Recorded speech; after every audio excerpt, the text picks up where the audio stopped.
It is no surprise that the drugs market is very active in the United States. Unfortunately, that applies to both licit and illicit drugs. Recently, Michigan became one of the states to legalize marijuana, joining many other American states who found a benefit in legalization. It intrigued me how one country can fight against illicit drugs, but also legalize it at the same time.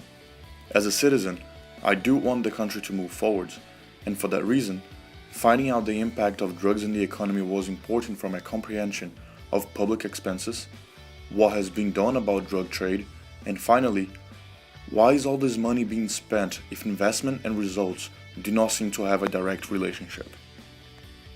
According to a 2017 report prepared by Tech Economy Partners, the biopharmaceutical industry accounted for more than $1.3 trillion in economic output, representing 4% of total US output in 2015.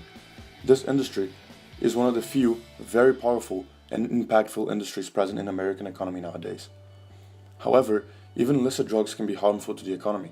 A research conducted by the Centers for Disease Control and Prevention points out that more than $156 billion are lost in productivity every year due to smoking-related illnesses. This number applies to the tobacco industry, which is currently listed in the United States. Furthermore, the drugs bought in the black market too are in addition to the consequences of substance abuse. Any kinds of drugs are a constant threat to a business when it comes to costs. Drug users among staff members usually cost between $11,000 and $13,000 extra yearly due to absenteeism, healthcare premiums, or work-related injuries.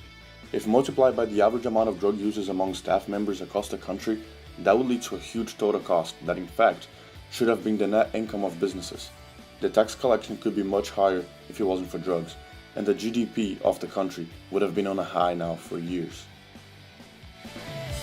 The solution to the drugs problem appeared in the Nixon government back in 1971, when he claimed drugs to be America's #1 enemy.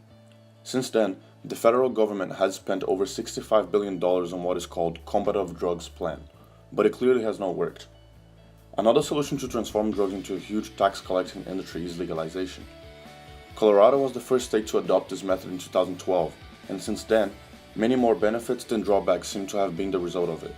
As presented by the Federal Reserve Bank of Kansas City, in 2017, the state of Colorado collected more than $247 million in taxes, and this contributes directly to the nation's economy and GDP too.